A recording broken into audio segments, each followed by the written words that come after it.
Who Killed Nelson Nutmeg? Written and read by Danny Stack. Chapter 1. Welcome to Nelson's Retreat. Billie caught sight of the faded sign as her dad drove into the caravan park. Welcome to Nelson's Retreat, it said. Whether you're old or young, expect some fun. This was the third year in a row that Billie, her dad, and her older brother Swindon were spending at Nelson's Retreat, a holiday park right next to the beach and the Dorset Cliffs. The first time Billie had come here, she thought the place was cool because it was somewhere new. Although the cliffs were out of bounds, too dangerous, there was fun to be had on the beach, and she's made some interesting friends. A tough guy called Shiv, a young nerd called Woody, and a girl known only as the Colonel who was obsessed with everything to do with the army. When Billie and her family returned the following year, she felt the park had lost its novelty value. Not even the beach had the same appeal. But at least she'd got to hang out with her friends again. Billie, Shiv, Woody and the Colonel certainly made an oddball gang. They didn't really fit in with the other kids in the camp, and they probably wouldn't have been friends outside Nelson's Retreat either. But sometimes that's how the best friendships are made, in unlikely places with unlikely people. The fact her gang were back again this year gave Billie some hope that this summer holiday could be a little fun. She watched as her dad drove past Game Zone, which consisted only of out-of-date arcade games, and turned into an avenue full of identical white caravans. A few rabbits hopped back into hiding as the car passed by, until it reached the very end of the entrance road. "There's our caravan," shouted Billie's dad. Billie saw they had their usual place right next to the cliff path. As soon as the car was parked, Swindon swanned into the caravan and threw his stuff into the narrow bedroom he shared with Billie, leaving his dad and sister to empty the car. Typical, thought Billie as she lugged her suitcase up the steps and found Swindon reclining across the sofa, reading another one of his books about aliens. "Aw, look at the wee man," Billie's dad said, clearly finding Swindon's behaviour endearing for some reason, although Billie couldn't figure out why. "I'm going out," said Billie, keen to get away from her dad and Swindon. "Where to?" her dad asked. Billie turned with a fake smile. "Nelson's Nutty Hour. I never miss it." She didn't really have any intention of going to Nelson's Nutty Hour. That was only for the younger kids, not for 12-year-olds like Billie. She ventured across the camp looking for Shiv, Woody and the Colonel. Her phone beeped with a text. It was from Shiv. "Wall," it read. Billie knew exactly what Shiv meant and where he was. Feeling happier already, she hurried to join her friends.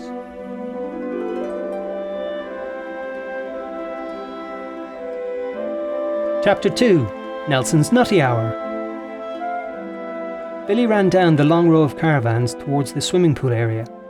The Colonel and Woody were perched alongside Shiv on a brick wall that overlooked the pool.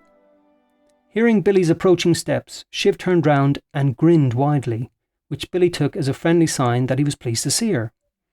He helped her swing her legs over the wall so she could join them. The Colonel, wearing her usual outfit of military camouflage gear, was peering through her binoculars, as if she was on some sort of secret mission. Woody was already giggling at the sight before him, but trying not to show it. Once Billie saw what they were watching, she grimaced because she had ended up at the very place she didn't want to be. "Ugh, Nelson's Nutty Hour," she said. "I'm too old for this shindig." Billie didn't really know what shindig meant, but she guessed it was a trendy expression for some sort of event. Although Nelson's Nutty Hour was definitely not trendy, nor was it an event. At least not anymore, not to Billie and the gang. In front of them by the pool, Uncle Derek, the manager of the camp, was trying to whip a group of little kids into a frenzy about the imminent arrival of Nelson Nutmeg, the park's 6-foot squirrel mascot. Uncle Derek wasn't anybody's real uncle. He just liked to call himself that to be chummy with everyone in Nelson's Retreat. Billie and the gang watched Nelson Nutmeg arrive, and sure enough, the little kids went crazy. The squirrel waved his hands and danced around. The kids started a chant of, "Nelson, Nelson." The squirrel tapped into their hyperactive energy and made them chase him and Uncle Derek around the pool. It was all madcap fun. But it looked decidedly lame to Billie, Shiv and the Colonel. They were 12 now and felt far too grown up for this kind of stuff, this kind of shindig. Woody, on the other hand, was still only 8. 9 in September. He was enjoying watching Nelson Nutmeg run around with the kids and do the squirrel shake. The squirrel shake was Nelson's cheeky trademark move where you pretended to shake someone's hand, but you pulled your own hand away to wave your fingers by your nose. Then you jumped around and wiggled your bottom. Woody couldn't help laughing as some of the kids made some comically bad attempts at the squirrel shake. Nelson Nutmeg's all right, you know, he said, but quickly changed his mind when he saw the rest of the gang disagreed. For kids! Shiv decided it was time to have some fun of his own. He held out his finger for Woody to pull. Woody pulled Shiv's finger and Shiv emitted a tuneful fart. He nodded, satisfied. That was a good one. The Colonel was still looking through her binoculars, but the whiff of Shiv's fart soon disrupted her concentration. Are the drains blocked again? She asked, wrinkling up her nose. Billie had had enough of all this childishness. She was the eldest, and in her mind, the most mature of the group. She was more grown up than farty Shiv, more experienced than Nelson-loving Woody, and more clever than a girl who went around calling herself the Colonel. You stay here exchanging farts, she said. I've got to go because I'm going to the disco tonight. But Billie, that's for adults only, said Woody. Exactly, said Billie. There was a brief pause. For a second, Billie thought that the gang were impressed. This was just the reaction she'd been hoping for. But then they burst out laughing. What? I am, Billie protested. You'll see. She swung her legs over the wall and stalked off, determined to show the others how to really have a good time, as a proper grown-up.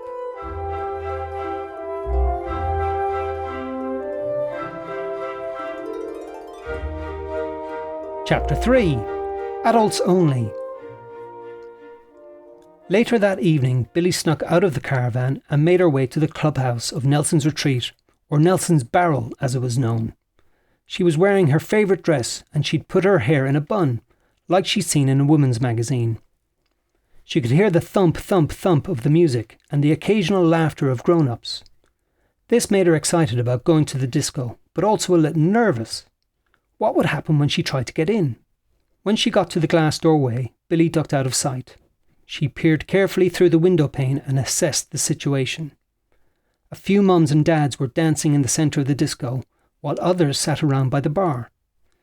Billie took a deep breath and decided it was time to go in, time to join the grown-ups. Billie stepped into the room. She stood there for a moment to see if anyone would say anything, but they were all busy dancing and chatting. This made her feel more at ease. She allowed herself to relax and decided to head towards a seat in the corner. No entry for you, little kiddie. Adults only. A disapproving mum appeared, seemingly out of nowhere, and blocked Billie's path. Billie was taken aback, but she didn't want to appear weak. I know, she said, and took a confident step forward. Do you know what adult means, little girl? Said the disapproving mum with a sneer, blocking Billie's path yet again. Do you know what patronising means, old woman? Billie replied. She knew what patronising meant, to treat someone like a child, so she was quite proud of saying it to the disapproving mum's face. The disapproving mum looked shocked. Billie enjoyed her moment of triumph, but in a quick movement, the disapproving mum steered Billie back up the stairs and shoved her out of the door, back into the cold and dark. Billie couldn't believe it. How dare she? But just as Billie stared angrily at the disapproving mum, she felt another hard push on her shoulder. A very hard push. Grrr, said an angry voice. Billie turned to see a rather creepy-looking bald man holding a gas canister close to his chest. He was large and round, like a wrestler or a security guard. He seemed angry that Billie was in his way. I hate kids, he said, trying to intimidate Billie, but Billie wasn't scared. Not yet. The bald man scurried down the pathway, muttering with displeasure as he went, lobbing the gas canister from one hand to the other. Weirdo, thought Billie. But then she forgot all about the creepy bald guy, because from somewhere in the distance came the sound of shouting. Shh, keep your voice down. Billie knew immediately that something wasn't right. No, someone else cried in reply. The voices were coming from somewhere near the cliffs, the same direction the bald guy had come from. Billie suspected that he was involved. She wanted to know what he had done, and who was arguing in the distance. The wind was howling, and the waves were crashing on the beach below. It was too dark to see anything, but Billie was curious. If she couldn't go to the disco, then maybe she could find out what was going on by the cliffs.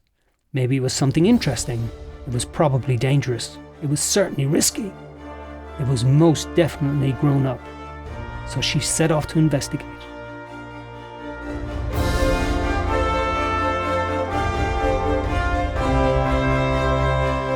You've been listening to Who Killed Nelson Nutmeg. It was read by Danny Stack from his own novelisation of the film. To find out more and watch some clips from the movie, visit nelsonnutmeg.com.